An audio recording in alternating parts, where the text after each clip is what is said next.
نحمده ونصلي ونسلم على رسوله الكريم أما بعد فأعوذ بالله من الشيطان الرجيم بسم الله الرحمن الرحيم وما أرسلنا من قبلك من رسول إلا نوحي إليه أنه لا إله إلا أنا فاعبدون وقالوا اتخذ الرحمن ولدا سبحانه بل عباد مكرمون لا يسبقونه بالقول وهم بأمره يعملون يعلم ما بين أيديهم وما خلفهم ولا يشفعون إلا لمن ارتضى وهم من خشيته مشفقون ومن يقل منهم إني إله من دونه فذلك نجزيه جهنم كذلك نجزي الظالمين صدق اللہ العظیم۔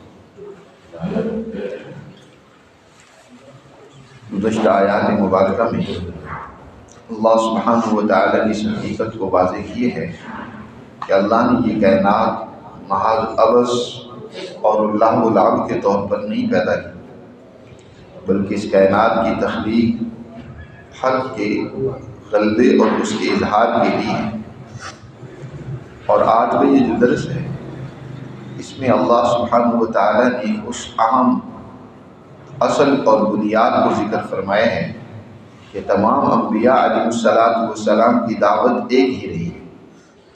دنیا میں ہر دور میں انسانیت کی رہنمائی کے لیے اللہ نے ہادی، پیغمبر، نذیر، بشیر بھیجے۔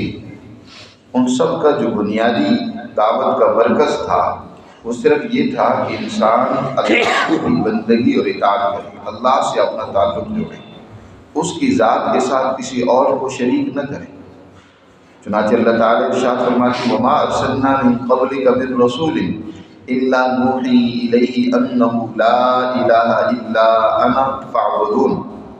ہم نے آپ سے پہلے جس قدر بھی رسول بھیجے ہیں تو ان کی طرف یہی وحی کی ہے، یہی ہم نے انہیں حکم دیا ہے لا الہ الا انا، کہ میرے سوا کوئی معبود نہیں ہے۔ معبود برحق اس کائنات کا خالق، اس کائنات کا مالک، اس کائنات کا مدبر اور اس کائنات کا معبود ایک ہی ہے، وہ صرف اللہ ہے۔ لہذا لوگوں فاعبدون، میری ہی بندگی اور اطاعت کرو۔ جب معبود وہی ہے تو معبود ہی کی بات ماننی چاہیے، جس کے لیے انسان سب کچھ قربان کرنا اس پر لازم ہے تو اس کی اطاعت کرے۔ زندگی کے ہر شعبے میں، زندگی کے ہر موڑ پر، زندگی کے ہر موقع میں وہ اللہ سبحانہ و تعالیٰ کے حکم کو ہی سامنے رکھے۔ عبادت کا تعلق یاد رکھو صرف چند ایک اعمال کے ساتھ نہیں۔ عام طور پر یہ بھی آج بہت زیادہ منفی سوچ پیدا ہو گئی ہے کہ ہم سمجھتے ہیں کہ نماز پڑھنا تو عبادت ہے اور اسی طرح روزہ، حج، زکوٰۃ یہ تو عبادات ہیں، باقی ہماری زندگی اپنی مرضی کے مطابق ہے۔ یہ در حقیقت دین کی تفریق ہے، یہ دین کو نہ سمجھنا ہے۔ جیسے روزہ عبادت ہے، یقیناً حلال کمائی بھی عبادت ہے۔ اپنے معاشی سسٹم اور نظام کو درست کرنا، اس کو حرام، سود اور غلط کاریوں سے پاک کرنا ہے، یہ بھی ایسی عبادت ہے۔ اس کے لیے بھی نبی پاک صلی اللہ علیہ وسلم کی جامع اور مکمل تعلیمات موجود ہیں۔ آپ صلی اللہ علیہ وسلم نے ہر ایسے پیشے کو اختیار کرنے سے منع فرمایا جس میں کوئی محنت نہ ہو یا جس میں کسی ایک کا فائدہ ہو اور دوسرے کا نقصان ہو۔ مثلاً جوا ہے، جوئے میں ایک آدمی وہ اپنے چالاکی سے، مکاری سے دوسرے کی بھی دولت ہتھیا کر لے جاتا ہے، اس میں کوئی خاص محنت بھی نہیں ہوتی، یا اسی طرح سود کا طریقہ کار ہے۔ اس طرح جتنے بھی معاشی حوالے سے معاشرے کے اندر بگاڑ کا سبب بننے والے کام اور پیشے اور اعمال ہیں، شریعت نے ان سے روکا ہے۔ اس حوالے سے قرآن میں بھی تعلیمات و ہدایات موجود ہیں، حضور صلی اللہ علیہ وسلم کی تعلیمات میں بھی موجود ہیں۔ تو گویا وہ بھی عبادت ہے، اللہ اور اس کے رسول کی ہدایات اس حوالے سے واضح طور پر موجود ہے۔ اس طرح سیاست کو بھی ان اصولوں کے تحت کرنا جن کی ہدایت اللہ نے فرمائی۔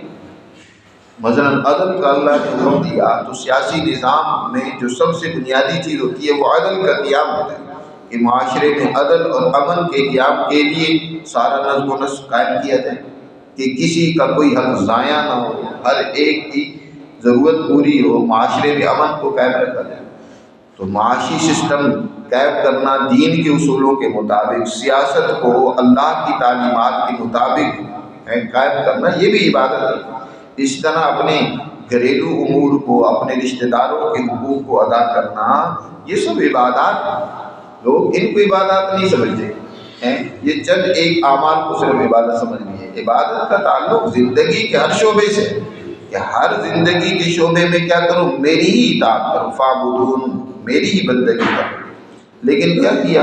انبیاء کی تو یہ دعوت ہے، لیکن قوموں نے انبیاء علیہ السلام کی اس دعوت کو نظر انداز کر کے، یعنی انبیاء کی دعوت توحید کی تھی اور اس کی عبادت اور بندگی کی تھی، لیکن لوگوں نے ایک طرف تو کیا کیا کہ توحید کی بجائے شرک پیدا کر دیا، یعنی طاقت و قوت کے مراکز کہیں تسلیم کر لیے ہیں، اللہ کی ذات کو ایک مرکز کے طور پر ماننے کی بجائے انہوں نے کہا کہ کئیوں نے تو اپنے ان پیشواؤں اور بزرگوں اور انبیاء کو ہی خدا کے ساتھ ایسی نسبتیں دے دیں گویا کہ وہ بھی طاقت و قوت کا مرکز ہے۔ بعض نے، یہودیوں نے مثلا حضرت عزیر علیہ السلام کو، عیسائیوں نے حضرت عیسیٰ علیہ السلام کو خدا کا بیٹا بنا لیا۔ اس طرح دیگر اقوام میں بھی اسی طرح کی بہت ساری گمراہیاں موجود ہیں، اور اسی طرح عربوں کے اندر بھی بہت سارے قبائل ایسے ہیں جیسے بنو خدا وغیرہ، انہوں نے فرشتوں کو اللہ کی بیٹیاں بنا دی، یہ اللہ کی بیٹی ہیں۔ ظاہر ہے بیٹا بیٹی وہ اللہ کے معاملات میں یا باپ کے معاملات میں کسی درجے میں دخیل ہوتا ہے، اس کے اختیار ہوتا ہے۔ قرآن نے پیچھے حالانکہ اس بات کو بڑی تفصیل کے ساتھ، وضاحت کے ساتھ بیان فرمایا، اس کائنات میں اگر کہیں ایک معبود ہوتے تو یہ کائنات کا نظام درست طریقے سے چل ہی نہیں سکتا تھا، لفسد تھا، یہ درم برم ہو جاتا، فساد کا شکار ہو جاتا۔ لیکن اس کے باوجود وقالوا اتخذ الرحمن ولدا، لوگ کہتے ہیں کہ رحمان نے اولاد بنا لی، اس کی اولاد۔ اللہ نے اس